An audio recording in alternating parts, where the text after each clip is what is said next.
the out route because he always seems to be open when he runs an out route. I don't get that, but so I think he's obviously does a lot of things well, especially with route running without being elite speed and everything. So it's it's something where given he's in his prime, his production, you either have to pay him the highest paid or you have to let him walk, and that'll be a tough decision. And I personally, I wouldn't want to pay him the most either, unless I could keep Rodgers as well. But otherwise, it's a tough choice. So it'll be interesting. You know what? I missed pushing the button one more time, so we weren't actually live that whole time. Hey, anybody who does catch this later, we were just talking about Davante Adams. Eric and I were just rapping about that. I thought we were live. We didn't. You missed the whole intro. Here, we can do it all over again. It was again. a great intro. We can do it all over again. Here, let's do this. We'll remind you about this because if you're ever checking out Hey from Bros, you can now find us. And there's rumors there might be a Meta Facebook page coming soon as well that we could stream live on now that we're on StreamYard. So I do want to remind you about this.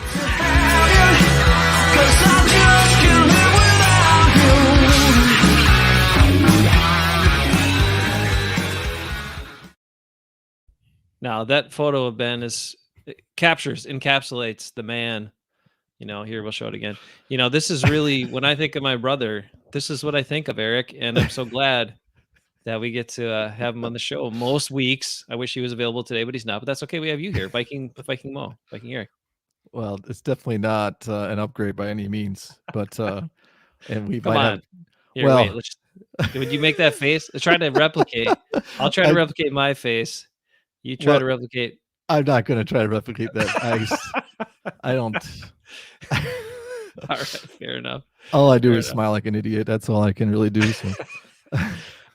Okay, so we talked a little about Davante Adams. You think he's great. You think based on his production, he should be highest paid. I think that's tough, especially for this team. We'll see how it all is moving forward. The other thing that's before we talk about Packers Vikings here quick is, there's a lot of things I think on Davante Adams' mind. I think he thinks he's good enough. He could play with another quarterback. He's still really great friends with Derek Carr. Derek Carr's, where he's going to be next year is going to be up in the air. So, there could be a thing there where he connects with an old college teammate and wants to play with him for the remainder of his career. I don't know. So those are all variables that are out there. We'll see what happens. Okay. So Eric, let's talk about your Vikings here. Give you a chance to do that so you don't have to talk about Packers as much. Your Vikings, interesting stuff, right? They're 7-8, but they like every game has been close basically, right? Except one, and they won that one. So every game that they've lost has been really close. Yep. And every other game they won, 6 of the 7 have been really close. So what's the deal? Why are they only 7-8? Yeah, aside from their win against Seattle, every game has been within one score, win or lose. So, which makes it tough, right? You really have to minimize mistakes and make plays at the end of the game. And there's been 5 where they've lost at the end of the game, and even 1 or 2 of those goes the other way. They're in a lot better position right now to make the playoffs. Instead, they need to really win these last 2 and get some help. They might get some help today if Washington holds on against Atlanta. Washington against the Eagles. And then if I saw Atlanta just took the lead against Buffalo. So Buffalo needs to beat Atlanta too. If they both lose, then they're technically not eliminated even if they lose tonight, but they would need a lot of help and obviously need to beat the Bears at home at US Bank Stadium. So it's been one of those years where I always kind of say winning fixes everything. And, right now there's a lot of unrest among the fan base and even between the team and some of their energy after that loss to the Rams. It's a game they really needed to win, and they kind of came out flat still. And I think the energy level at US Bank was a little flat as well. People just don't believe in the team right now. They've just, they win a couple of those games, maybe that they're singing a different tune, but they haven't had a 3-game winning streak all year. So it's just been back and forth, and it's something where going into tonight with lots of injuries and COVID stuff, it's going to be pretty tough.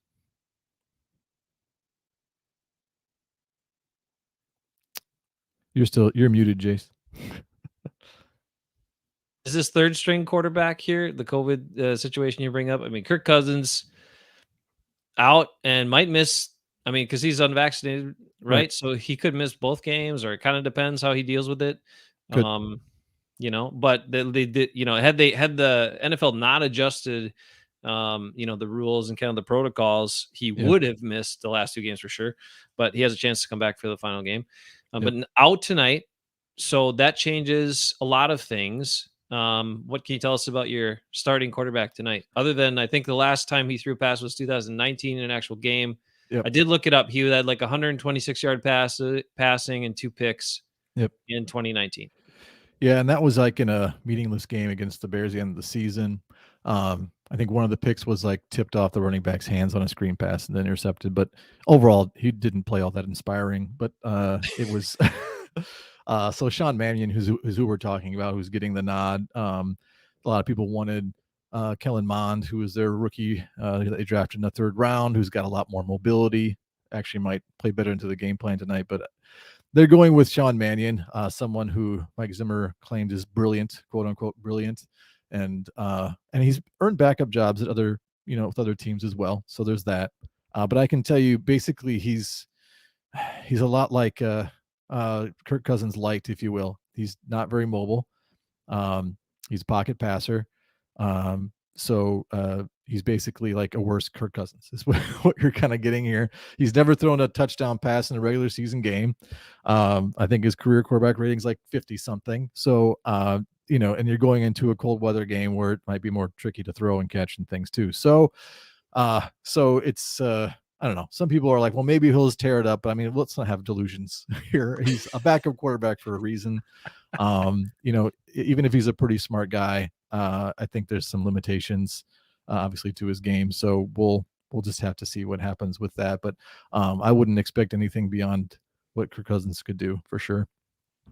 As a Viking fan, what does that say to you? I mean, would you have preferred going with the rookie quarterback in this instant because of potential upside, versus what this guy likely is?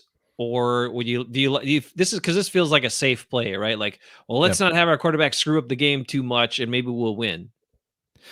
Yeah, that's kind of Zimmer's MO, right? He Yeah. wants the quarterback to possess the ball, and he already kind of went into quotes this week about how the ball is going to need to treat it like gold. We can't afford to turn the ball over, so it's going to be a very game manager type performance, which I think he trusts the veteran backup, even though he doesn't have that much experience playing with doing this. So, and I think he's really still playing to give the team the best chance to win, at least in his mind.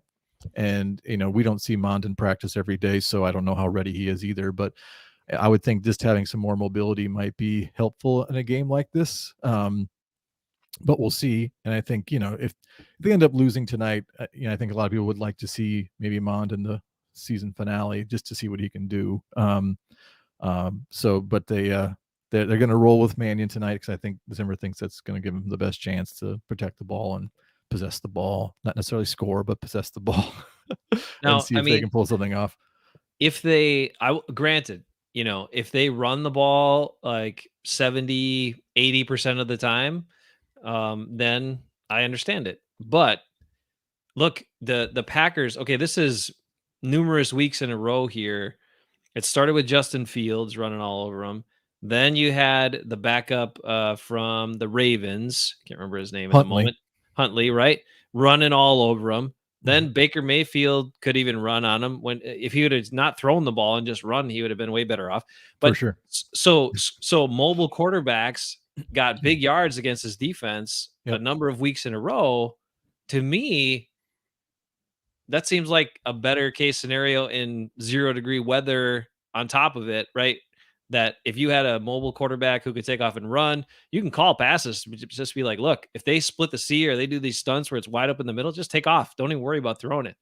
Um, that I think would give you a better chance to possibly win. But Yeah, it's kind of my thinking as well. And the hope is that the Packers run defense looks like it looked like against the Cleveland Browns, but because I think that's I mean, when you think about the matchups against the Packers, it's when Cooks typically had a pretty good game. Obviously the one in US Bank is Justin Jefferson went off quite a bit. I think it's going to be harder now that Thielen is out and you can really roll a lot of attention to Jefferson. So it's going to come down to, can they run the ball with Cook or not?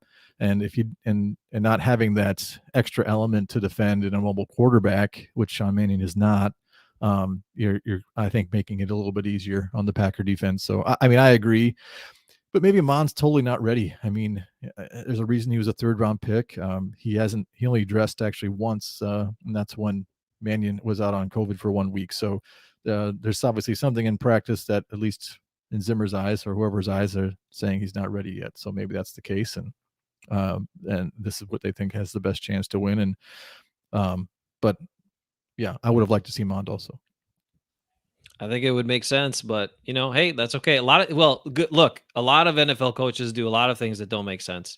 So, I mean, we've seen a time. Look, last week, case in point for the Packers, we talked about it. I mean, they were just killing them. They were just killing them running the ball, and even in the final drive, I said, man, if they just run the ball and throw it in the flat and throw screens, they're going to probably score and win the game. But then they decided to let Baker Mayfield drop back and throw it downfield, Yep. which was just dumb. Like, Yep. I'm sorry. That's not been working, but all this other stuff is working. Why do NFL coaches get away from what's working sometimes? I don't understand. Well, I was surprised too with Stefanski. He's typically not been that way, and I kind of thought at halftime, because Baker had already thrown 3 picks at that point. Why aren't you putting in Case Keenum right now? Because Baker just came back. He had an injury. Maybe he wasn't sharp. Maybe he had some mechanic things were going on with recovering from his injury, but something wasn't right. His throws were terrible. I mean, he's already terrible. He's way overrated. He's benefiting from an amazing run game and a great offensive line. So I already think Baker Mayfield is terrible, but he was even worse. And I'd say the Packers didn't make good plays. They did. But he had no business throwing some of those balls, and his accuracy, I mean, you can't even call it accuracy. His lack thereof was just horrible. So I'm surprised they didn't bench him, number one.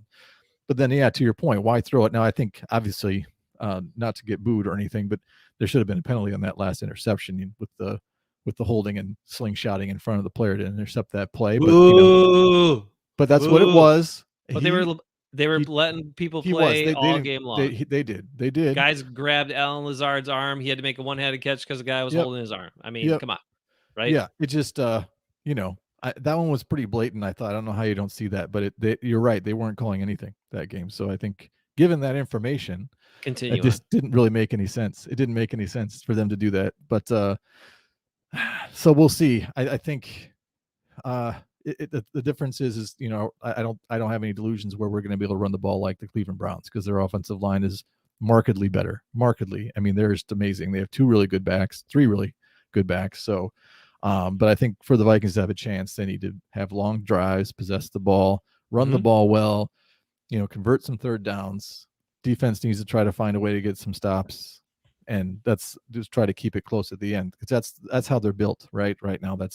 And especially without your starting quarterback and one of your starting receivers, that's all you can really hope for. Well, that's how a bunch of these teams that have played close games with the Packers have played the close games and hung around, is because that's how they played. They had long drives, they possessed the ball, all of that, and then converted those into scores after taking 8 minutes off the clock or 9 minutes off the clock, whatever. And there's fewer possessions for the Packers. And the thing I've seen as watching every Packer game, and especially in the last handful of years, but this happened in history too. We brought it up like years ago when the Vikings had Adrian Peterson and he was destroying the Packers, and then all of a sudden they'd choose to throw it when they got inside the 20 or what. You're just like, thank you. I mean, why, coaches? Why do they do it? I just can't even get over it. I know I've said it before, but it's just mind-boggling to me. Like, I understand this is a simplistic version and thought, but I had a middle school football coach, and he said, okay, I think his playbook was like 5 plays. All right.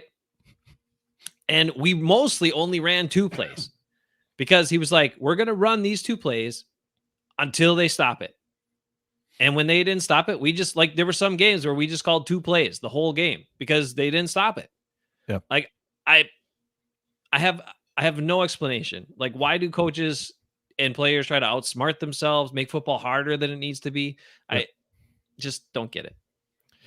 Yeah, I mean, I think the game's obviously changed a lot, where it's more of a passing league. All the rules are geared more towards the offense. So, I think when you see a lot of offenses that are almost like, well, we're going to take shots because we'll either make a completion or we're going to get a pass interference call. And there were times where I was screaming for that too. I'm like, just take some shots. What's the worst thing that's going to happen? Incomplete. I mean, it's so hard to play defensive back in this league anymore. But I think that's part of it. So if you're one-on-one, sure, take the shot, but otherwise you just need to stay away from any safety over the top and things. And it's still, I think, in a lot of ways, a lot of teams still run to set up the play action. I think the Packers are almost built opposite, where they pass to set up the run, and people are so afraid of the pass that they can get gashed in the run pretty well by them. But I think their offensive line is still doing a pretty good job to open up holes. So it's something where their offense right now is kind of clicking, because they can run the ball when they want and they can pass the ball when they want. So that's something that's the Vikings haven't put all together yet. So it's something that we'll have to see how it unfolds. But I think the interesting thing tonight, especially with the passing game, is how cold it's going to be. I mean, below zero with the wind chills. And I don't know how windy it will be, because winds obviously affects passing game too. Is just going to be more of a ground and pound game on both sides. And if that's the case, I don't think that necessarily plays in the Vikings' favor. Their run defense has not been good either. So and they're missing their starting defensive tackle, Michael Pierce, so due to a non-COVID illness. So that's fun. They do have good depth at defensive tackle, but their run defense has still been a problem this year too. Well, and I will say the Packers have had the most success running the ball in between the tackles. When they're trying to run off tackle or outside, it hasn't gone that well most of the time. It's mostly because they don't have guys that'll hold blocks for very long. So it's like you got to time it just right, get that back through the hole when you have a second that they're actually being blocked. And Royce Newman maybe hasn't, let his guy go yet, but that's what happens. And then they can have successful plays. And Aaron Jones is great at like finding those little creases and making it work. And Dylan runs physical, so that can help. I have a question about the Vikings run offense, because they've got Cook, they've had Madison, they've got some capable guys, right? Yep. But the offensive line hasn't really come together to make them a really good running team yet to this point, because obviously that's what they want to be. Yeah, I think, so they have the rookie Darisaw at left tackle. He's missed some games early in the season and then got kind of started late. Played pretty well. A little better at pass protection than run blocking right now. But then missed some games with injury. Now he was back last week. So he's still a little green, I think, with the NFL game and everything. But I think overall he's played pretty well. And then the interior is kind of the problem, right? So they had Garrett Bradbury, their center, who's actually a pretty good run blocker, but a really terrible pass blocker. Just get bull rushed a lot. He kind of was out for an injury. Then his replacement, Mason Cole, actually played a lot better. Then he actually played a game when Bradbury was still healthy. Then they had injuries at guard, so they kicked Cole outside to guard, and then now Cole's out for the season. So now they have Bradbury back at center, and then Oli Udoh, who really played well early and then took a huge regression and now has tons of penalties, but he'll be starting at right guard. And it's been their interior of the offensive line that's really been shaky. So, and they tend to run better when they run outside the tackles. That's more that zone scheme. They try to mix in some power runs, but then they don't have any power to run the power runs because they're all smaller, athletic offensive lines. And actually, they pointed out in the Golden Gophers bowl game that the Gophers offensive line average weight is 30 pounds heavier than the Vikings offensive line. It was like 300 to 330 pound difference. So they're just a smaller, more athletic line because they're zone blocking right now. And so then they try to run these power runs that don't work inside the tackles sometimes. And I just don't know if they've kind of lost some of their identity there. Now, I mean, Cook looked great in that game against Pittsburgh, but their defense has been struggling too. So, but that'll be a big part of, can they run when everyone knows they're going to run? And that's the question that will kind of determine the game tonight, I think. Got a quick update for you on some NFL scores, games of interest. The Eagles have taken a 1-point lead over Washington now. That's bad for the Vikings, right? Correct. Yeah, Okay. They want the Eagles to lose. I don't really want to see the Eagles. Like, look, after what I've seen, the Packers, because we want teams to pass against them because they're better. They're still better at pass coverage than they are run defense. And a big part of that has been Rasul Douglas being the man, coming from out of nowhere and like just being the cornerback we've been waiting for the last, 7-8 years, ever since we lost Tremont, basically. They got to pay him too? Yeah. Yep. Yeah.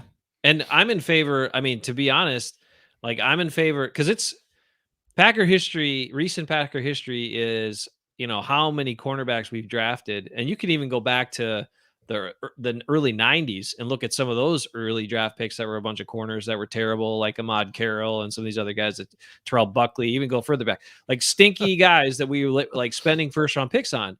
And then they drafted corner and corner over and over and over. And we also know that, passed on TJ Watt to draft Kevin King, like just dumb stuff. Okay.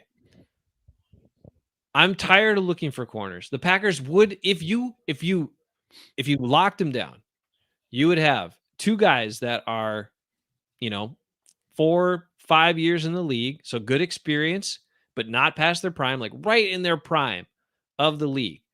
Get them signed for 4 years, and let that be our corners for the next 4 years. What could that do to help this defense? I think it'd be amazing, but I don't think they'll do it. But yeah, they look, the price on Douglas just goes up every week. Every week. Yep. In 7 starts, he has 5 picks, 2 returned for touchdowns. He has 12 passes defended in 7 starts. He has over 50 tackles. I mean, so he's doing everything. And he has multiple plays where he covered 2 people, where they didn't line up correctly and they're way off over the hill over here. And he's looking around with his hands like this. Nobody comes over to help him out. He's like, well, I guess could just cover both guys in this play. I'll take care of it, guys. Don't worry about it. And he does. So he's the man. I mean, plus he's physical. He doesn't tackle like a corner. He's not super fast, but I don't care about all that because he's smart, savvy, studies like crazy, works his butt off. He's awesome. If they do not sign him, the problem is they drafted another corner in the first round, Eric Stokes, and they're like talking him up. And so I have issues with him. I don't think he's that good. I understand he's supposed to be really fast. He's doing fine for a rookie. But I think if they take the mindset like, oh, we got to lock down Jair and we got our first round pick, he's going to be inserted in the starting. We're not going to spend that money on Rasul Douglas. They should. I think it's a mistake. Guy's a game changer. He's changed a bunch of games already. Well, I mean, and they are really set in the secondary. I think when you get Jair back, right, you have Savage and Amos at safety, right, and then you have him, and then you have Stokes. So and I don't know, something Mike Zimmer always says, you never have enough corners because they always get hurt. Is his point, and that's certainly been the case for the Vikings. So, so you'd be set if you signed him. I think you have to, right? I mean, you should get a windfall of money with whatever if they get rid of Rodgers, right? That should be more than enough space to kind of lock him down, depending on whether you pay Adams again or not. But that's I think that's your secondary be set if you signed him and for the future too. So I think then you can just focus more on front 7 and more wide receivers, I guess. Yep, and running the ball. I mean, the Packers could do it. It kind of depends, but they could certainly play offense differently and play the game differently. And I think Matt LaFleur would like it because he wants to run the ball first. It's just that we've got Rodgers, so a lot of times he makes adjustments or takes advantage of a situation or numbers or alignments or whatever, and then he turns running plays into passing plays, and that's fine when it works, and it works a lot of the time, but if you don't have that guy, then you better be able to run the ball.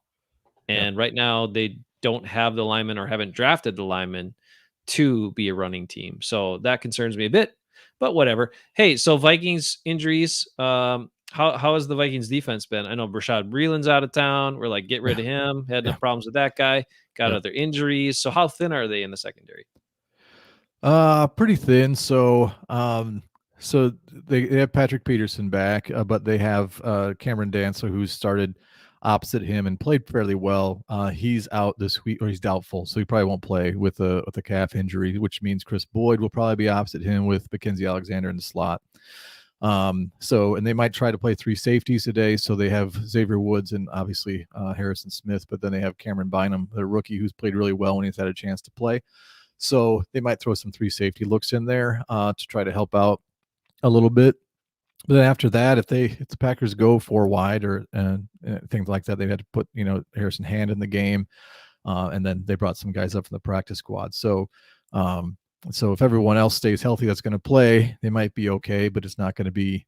I mean, Chris Boyd's more of a special teams guy fourth cornerback kind of a guy, but he'll be starting tonight. So it's thin. I mentioned Michael Pierce, defensive tackle, is out. Obviously, Daniel Hunter's been out the whole season.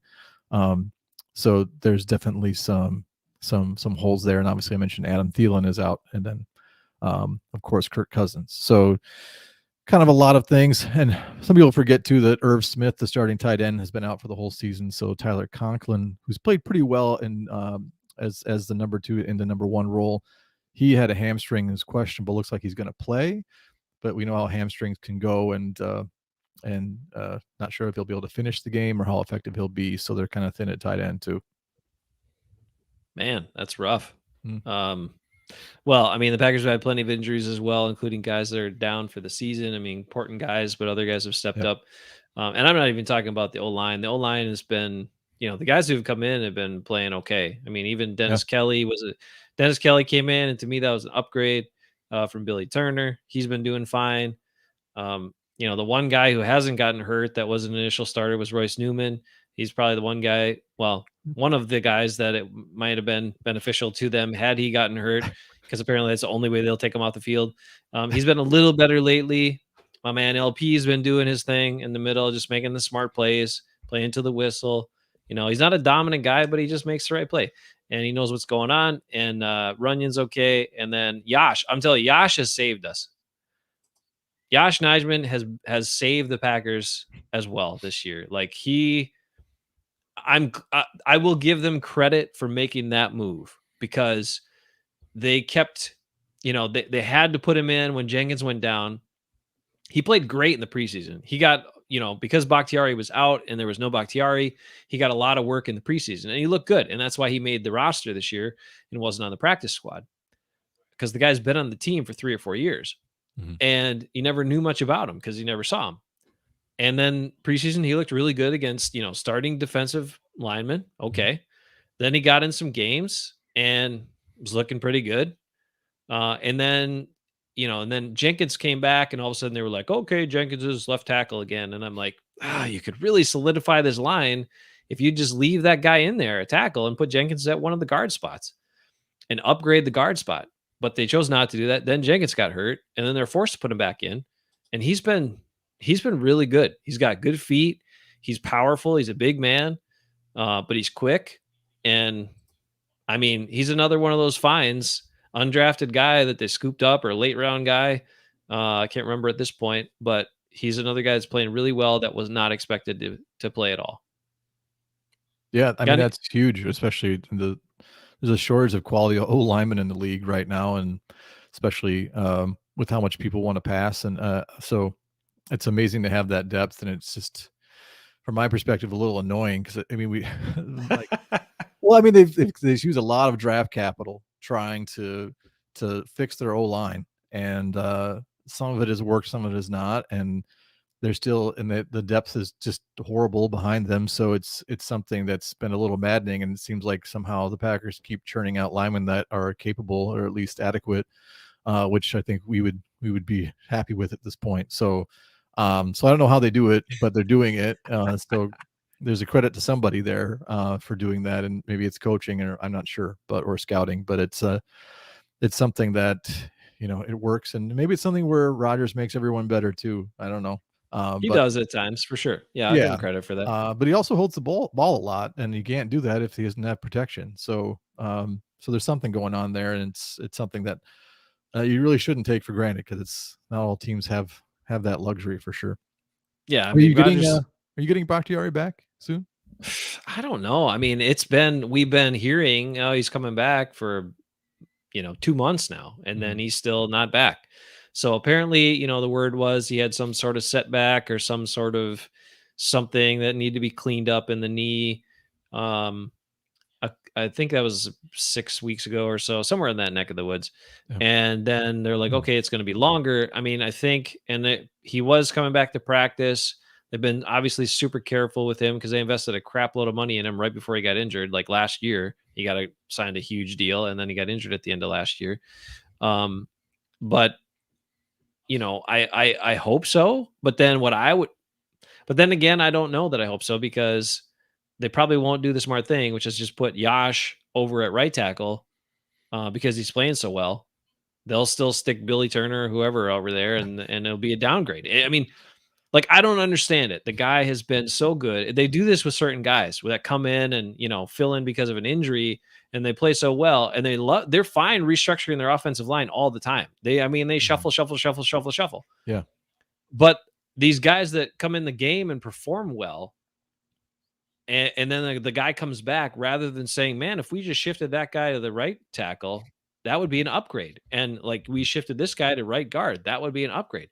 They won't do it. I don't understand it. So, in a way, I hope he comes back. In a way, if he doesn't, I think it's okay. But they're being super careful with him. They did activate Jair because they had to, but he's not back Oh, yet either. They're super slow with bringing anybody back from injuries. And I'm just kind of like, hey, we're getting down to the end. Maybe they're saving them for the playoffs. I don't know. But I would prefer not to see them have their first live action in a playoff game, sure. because I do think you need a little time to warm up to full Yep. speed competition. But Yeah, I mean, that's a delicate balance too. You don't want to rush them back too soon if they're not ready. And, a lot of coaches aren't very forthcoming. At least, I don't know. Zimmer's not about injuries and things if they don't have to be. right. So if they don't have to talk about it, they won't talk about it. And I know the fans kind of want to know and everything, but those are things that are hard to gauge sometimes too. But How we will about see. Vikings? Anybody big expected back for them, or not really? Um, well, Dalvin Cook, I guess, they didn't play last game with Dalvin Cook, so they get him back, obviously. So that's big. Otherwise, no. No other. Definitely more people out than in this week for their starters. So, I think it's.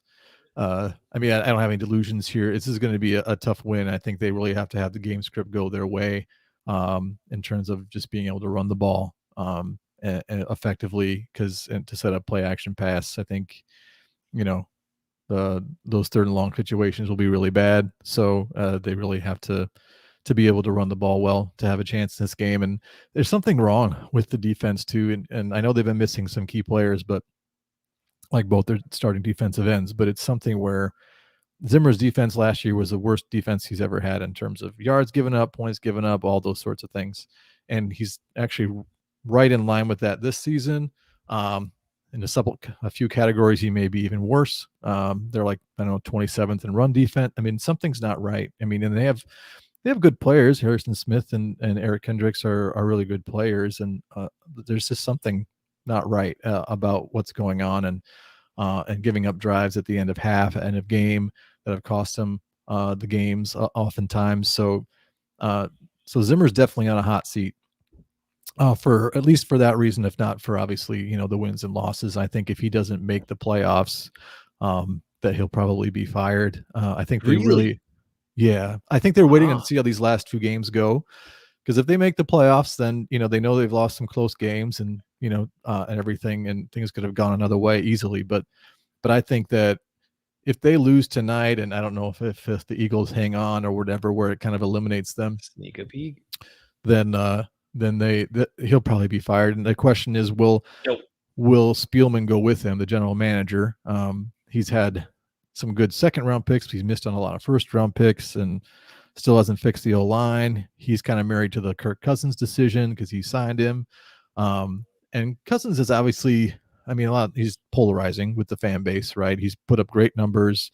Some people will argue like, well, it's, stat building trash time, like, where he gets his numbers, which, really isn't that valid, but he's played well, but he hasn't elevated the team necessarily, right? There's one playoff win since he's been signed, and making the playoffs every other year. They signed him to kind of put him over the top, and he's limited.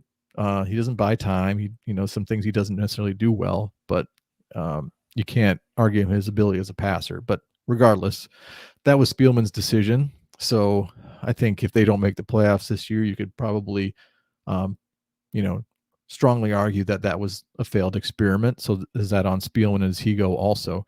And if that's the case, then you don't have a GM to hire a new head coach, and you know, you might have to take some time to figure out who you're going to hire, and for both of those spots. So it could be a wholesale turnover. Kirk Cousins with his contract is tradable in the offseason, with only a 10 million dead cap hit. So, and then they save 35 million otherwise. Stop giving Goody ideas. It's enough. Yeah. I don't think that's going to happen. I don't think Rodgers is coming in. Maybe a sneaky three-way trade that the Packers aren't aware of. There might be one of those like the Favre trade clause where you have to give up 3 first-round picks if you trade to the Vikings. But I'm not sure. But there's going to be a huge quarterback carousel in the offseason. I mean, talk about Russell Wilson. There's a lot of talk about still Deshaun Watson and that whole scenario. So a lot of quarterbacks could be shifting around, but and Kirk Cousins could be one of them. And so it's a really important game tonight with a lot of key players missing, unfortunately, and a really tough place to win against a team that's playing really well and is playing really confident. So, but it could be the beginning of the end of that regime here in Minnesota. And I'm just glad it's a meaningful game because if they do win, they still are in the hunt. That's what you said. That's what you said earlier in the year. Like, I'm just Yeah. hoping meaningful games at the I end just of want the meaningful games in December. I have a low bar that way right now because I just want to enjoy the whole season, even if it ends sourly, which for most teams it does, right? But if I can enjoy the whole season, I'm pretty happy as a fan because I just love football. So there's nothing more empty than watching a game that means absolutely nothing rather than draft status. And then you're in that torn thing like, well, actually great, we won. Now we have a worse draft pick. That's a terrible feeling to be in. And I think Packer fans haven't experienced that in a long time. So it's just something I guess my message is to not take it for granted. Right. And maybe if the Rodgers era is ending in Green Bay this year, we'll see how that goes going forward. But, and maybe Love is the next, Patrick Mahomes, but we'll have to see about that as well. So not likely, but could he be adequate? Could he be as good as Jared Goff? And if they have a good running attack, for your sake. Well, I'm just saying, like Jared Goff, with Jared Goff, the Rams had a top offense a couple years ago, and because they ran the heck out of the ball. And if you've got Jones in his prime and you got Dylan coming along and you just want to take that approach, I mean, I think they could do it. I think they could get by with adequate quarterback play. He's athletic enough. If it was just a lot of play action and a lot of rollouts and a lot of simple reads, I think he could do it. But that's after this year. I do have a update, Eric. It's okay. Washington had a big play. It's 1st and 10 at the Philly 20. They're down 20-16. They have the ball with 30 seconds left in the game. Oh, I see. Yeah. Wow. Okay. 30 seconds left in the game. So this is like hinging whether the Vikings are dead tonight after a loss or alive tonight after a loss. Right. Well, obviously, either way, I mean, a win tonight for them would go a long way to getting into the playoffs. People question, well, how far are they going to go? And you can argue they've played with anybody, right? And they still 5 games they lost by 4 points or less. Yep. 5 games, Eric. Come on. No, yeah, it's something where that's the thing, though. I mean, I know the Packers have had some close games but they've made some of those plays that you need to make, like against the Browns, against the Bengals, even though they missed kicks, those are the things where with the parity in the league, sometimes 2 or 3 plays is the difference. And do you execute those plays or not? And, it's something and people knock Cousins for, he's not making that big play. And, the defense has let them down too. So it's something where sometimes you are who you are because you're not making those plays. Right. So, but you start making them, you get some confidence, you beat a playoff bound team in the Packers tonight on their home field in prime time. Maybe you have enough confidence and juice, especially if the right teams lose this week, that, hey, we win against a really bad Bears team at US Bank and maybe we could do some damage. So like I said, winning fixes everything. A win tonight could fix a lot of things, and a loss could actually, cost a coach and maybe a GM his job. So it's a pretty big game tonight. The Bears are spanking the Giants 29-3, so they're gonna have another win. So there's 6 wins for them, I think. Yeah. It's interesting. I don't want to keep you on here forever, but I do find that interesting about Zimmer because he's been on the hot seat a number of times, but then at the same time, his record against the top competition in the division is pretty darn good. Like he beats the Packers a lot more than a lot of other coaches have in the last 30 years. Yeah, I know Rodgers has complimented him too for his schemes, and it makes you wonder: is some of the game passing him by or not? He's still effective at times, and is it the personnel? And it's hard to say, but I mean, defense has still been a struggle these last couple of years for whatever reason. I saw that former Viking quarterback Taylor Heineke just threw an interception, and now it's final. The Eagles have just won that game. So thanks, Taylor Heineke, for messing that one up. But Cool for Heineke. He's a good kid. yeah, I mean, yeah, just wish he wouldn't have thrown a pick there, but that is what it is. So there we go. Now we know Vikings have to win tonight to stay alive in the playoff hunt, Wow. and that's how it goes. So, so I hope they're up for the game. I hope they play super hard, and I hope that they make it a game, and we'll see what happens. But and hopefully that's how it works out. But it'll be a tough battle tonight. Oh, quickly, the Packers did have 5 guys return off the COVID list, including our punter, because we didn't have a punter. Yeah, It was in question whether we were going to have a punter for this game, but Bojo's back, so that's good. Ben Braden gives some depth on the O-line. Oren Burks, that's fine. We didn't need him. But Tyler Davis and Mercedes Lewis, a couple of tight ends who were out with COVID, back cleared to play tonight. So that helps a lot because of, the Packers like to use a lot of tight ends. So, yeah. and we're down Robert Tunyon. So there you go. So those are good news for the Packers. Look, there's Packers fans out there like Ekis saying, just load up against the run, put Douglas on Jefferson and give some safety help, and you should be able to shut him down. It could be a long night for the Vikings. Maybe that's the case. But then again, the Packers the last couple of weeks have not looked very good at tackling people. So if you can't tackle them, you can have a bunch of guys around there. But if you don't pursue and tackle, they could still run on you, even if you got 8 guys, 7 guys in the box. Yeah, I think the game plan it should be pretty simple, right? I mean, I think you do load up against the run. I think if you play man defense, you have to double Jefferson because almost no one's better against man-to-man single coverage. So you're playing zone or you double them, and that's what you should do. And then you play strong against the run. I mean, opposite without Thielen, now you have KJ Osborne, who really has emerged as a wide receiver 3 for them, and he's played well, but he also dropped a pass that was intercepted in the end zone last week that probably cost them the game. Was the difference in the game against the Rams. First turnover in the red zone for the Vikings this year, hit right off his hands. So his confidence might be a little shaky. He had a big score against the Packers in the other game this year, but it's something where Jefferson was a game breaker last time. He burned Stokes quite a bit. So I think you have to make sure to give him help, especially if you're playing man-to-man defense. And otherwise, you got to play zone and stack against the run, and probably watch out for some screen passes. So that's going to be about the extent of what the offense is going to be able to do. So I think it'd be hard pressed to do much else. So I think that's a pretty easy game plan. I think, if the Packers mix it up, I think on offense they should be just fine. I think that Rodgers is pretty good at identifying when the Vikings are blitzing and when they're not, and kind of making them pay. They certainly did that in the game at US Bank. Weather might be a factor, but we'll see how that shakes out. I think the Packers are more used to it than we are, so we'll see how that goes. Okay, so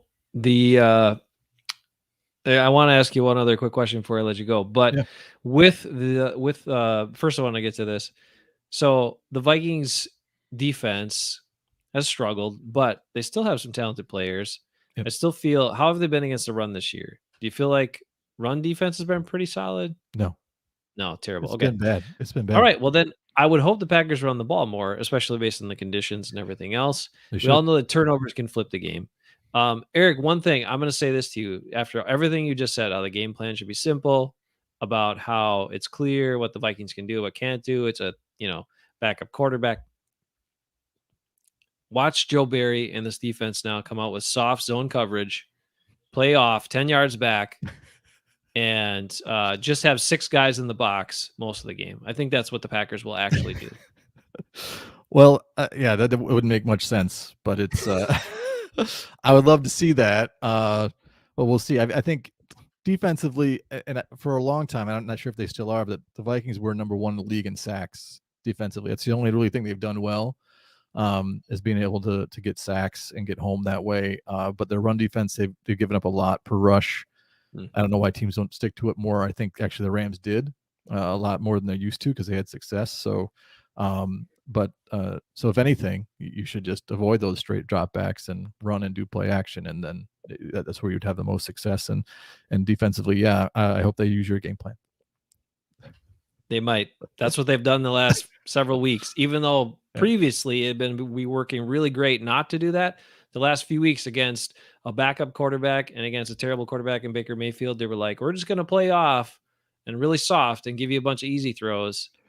And then we have to make like a crazy turnover or we don't actually stop you from moving the ball.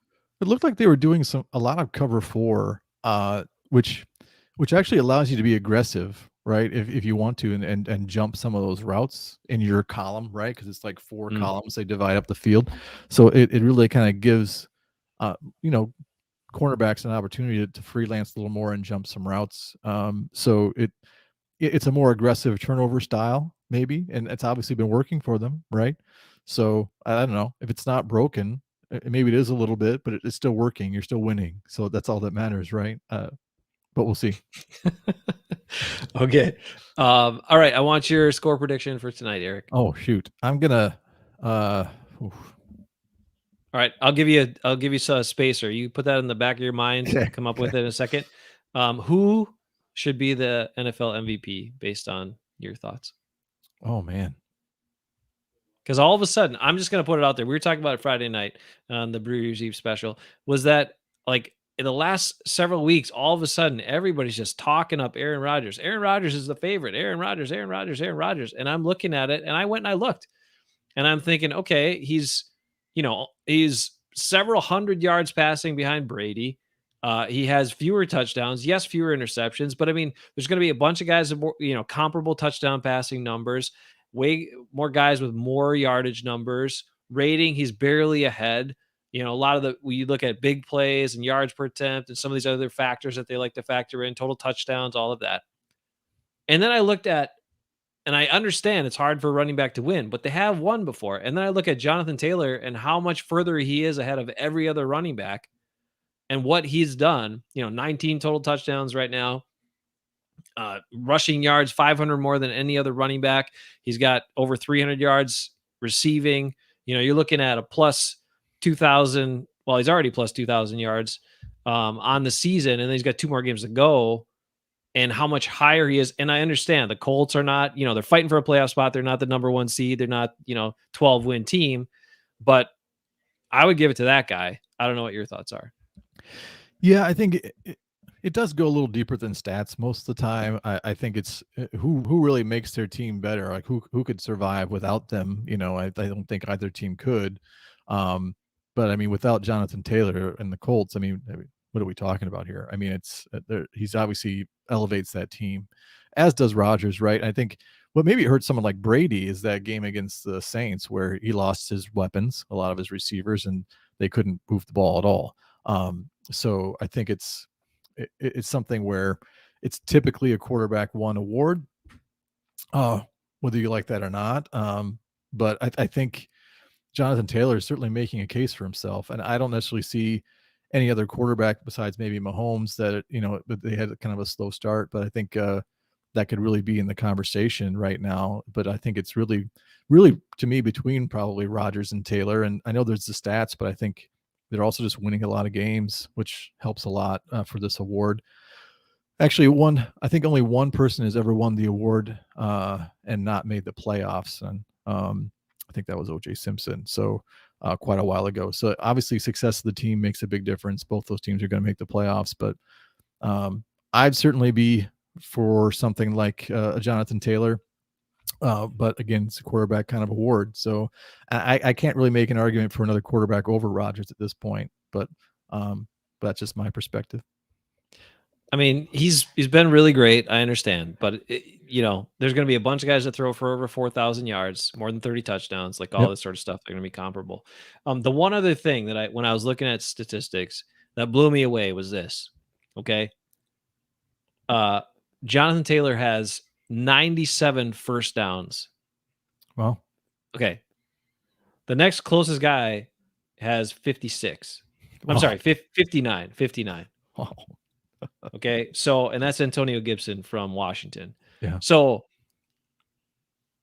that's pretty compelling stat to look at too, is how valuable he is and how much more. I mean, he's moving the chains. He's keeping possession of the ball. He's helping you win. Like 97 first downs compared to, the next guy at 59. That's pretty telling to me. So anyway, Yeah. I think it's like in order for a running back to win, they have to have a really remarkable season, right? Yeah. And when you look at the way the NFL game is, including 5.5 yards per carry, on almost 300 carries. So he's totaled the ball 297 times. That's 5.5 yards per carry. Yeah. Like, I don't know. That's an amazing season by a running back, and I really hope he Yeah. wins it this year.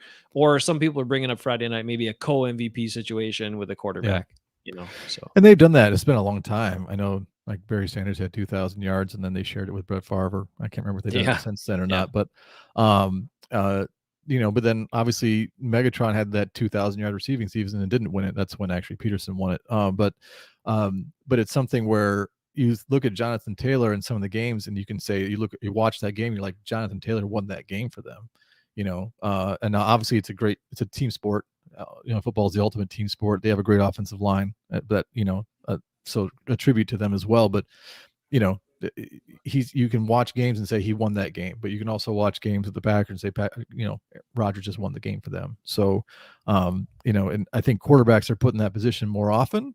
But when a running back can do it, to me it's a little more remarkable. But they almost need to be able to do that, I think, to be considered for this award. It seems like so. So I'm with you. I'd be for Jonathan Taylor, not just because I'm a Vikings fan, just because I'm kind of anti-quarterback. I just like to see other guys have a chance that do all this hard work and not that quarterbacks don't work hard, but that take this beating. Obviously, over 300 carries, and that's a huge load, and to be healthy the whole season is remarkable, I think, in itself too. So I'd be rooting for him, but I think it's a 2-horse race right now. yeah. And then the other part, I just want to point this out. I mean, Tom Brady has 900 more yards passing than Aaron Rodgers at this point. But everyone's like, I don't know. I just feel like there's been this campaign to like rebuild Rodgers here ever since all this controversy that he brought upon himself. And it's not just, I mean, it's like all these sources, including the MVP race. It's kind of crazy to me. The one thing I will say is he's been incredibly good situationally and end of game. I mean, we've had some incredible moments, some incredible comebacks. You look at the 49ers game, with that limited time and no timeouts and pulled it off. I mean, he's done some amazing things that most quarterbacks can't do. So Yep. I will say that. And there are those moments too to factor in. Okay, now it's score time, Eric. Then we got to bump you out of here. What is your score in a must-win game for the Vikings tonight? Must win because the Eagles won, so they got to win to stay alive. Obviously, I'd love the Vikings to win. I think using only the logical part of my brain, I'm going to pick the Packers to win. Oh no! So I think it'll be a little bit lower scoring with the weather. I think so. I'm going to say 24-17 because it has to be a one-score game because that's what the Vikings do. So I think that's what it'll be. Man, I can't remember what my score prediction was from Friday night, but I think I picked the Packers to win, so I guess I got to stick with that.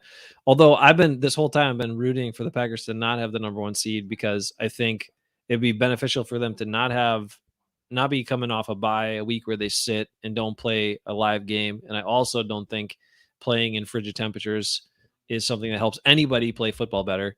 I actually think it's not an advantage for anyone. Everyone hates it, so it's not good.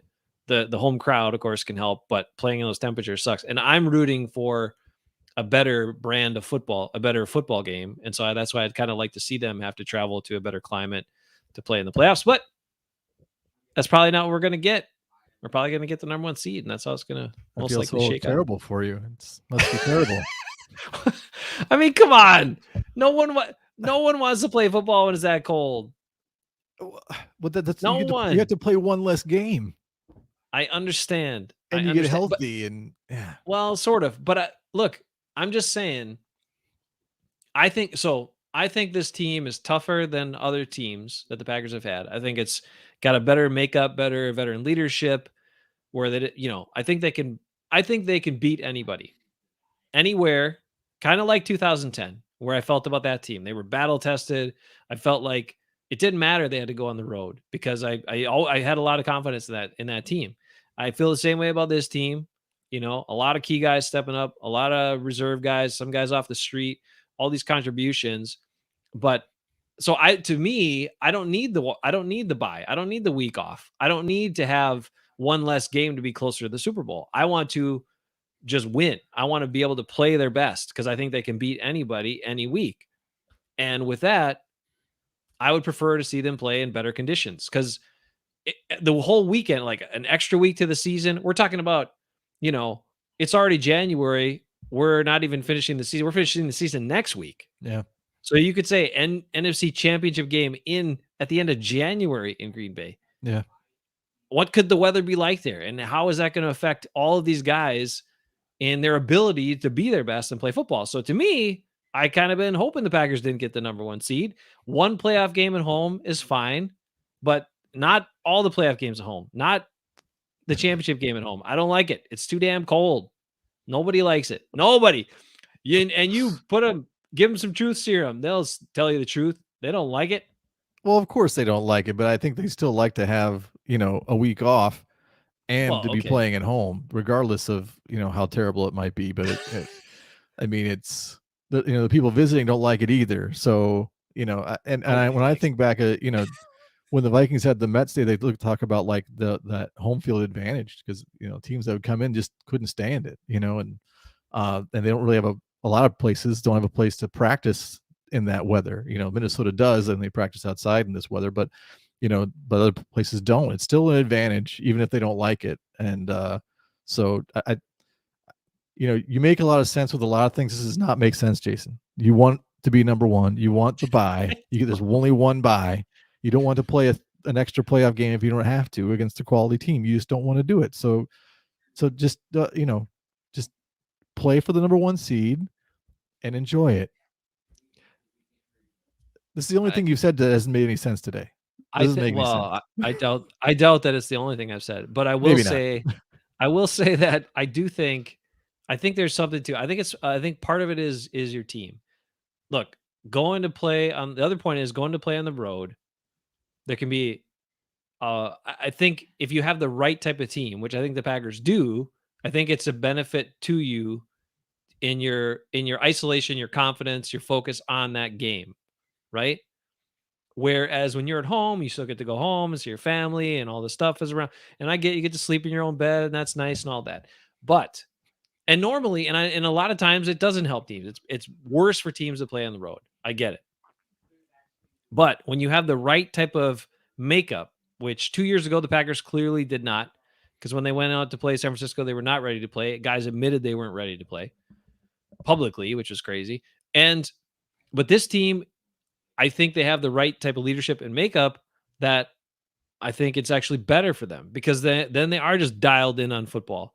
Then they are just dialed in, like you're bonding together. You're on the road. You go into that game. It's you against the crowd and the world, the other team, and all that. Of course, the refs are on your side. We know that. But anyway, I just feel like there's something to that with certain teams, and I think that this year's Packers team could actually benefit from playing a road playoff game. And I know everybody thinks I'm crazy, but it's too damn cold. And I think there's something to it. So anyway, tell me I'm crazy. That's fine. You are. Okay, Sorry. thanks. Well, I think it's great to have the ability to play on the road, but you still want that first round bye. If you can play only 2 games to get to the Super Bowl instead of 3, you take it. You just take it. Okay. I mean, the teams that concern me the most are the teams that will run the ball and stick with the run that the Packers might have to face. And so that's one of the reasons I don't want the Vikings to make the playoffs. I also didn't really want to see the Eagles make the playoffs. And I don't really want to see the 49ers make the playoffs. But some of them are going to make the playoffs. I just don't want to see them in the playoffs. I hope they can eliminate, or the Saints, really. If the Saints, I don't want the Saints. They won't make the play. They don't have any quarterbacks. Are they out? They're not they'll officially run. out. They will because they don't have any quarterbacks. But I know the Packers. This is the same old story. They can't stop the run, and so teams that will run and or have a running game and a quarterback that's athletic and take off are a problem. And all those teams will be low seeds who the Packers would then play. Yep. Right. So, although I hope the Saints kind of make it and knock the Buccaneers out right away, that'd be kind of cool because, that'd be fun. But anyway, I don't want to see the Saints after that because I would rather see the other teams. I'd rather see the Rams. I'd rather even see the Buccaneers and those other teams. But I don't want to though a little bit when they stick to it. Well, they can. Yeah. But Bruce Arians gets a little antsy and he wants to throw it. Pass happy, yeah. McVay too is the same thing. Like they've Yeah. had games where they're running it. I think Ben said in the game against the Vikings where Yep.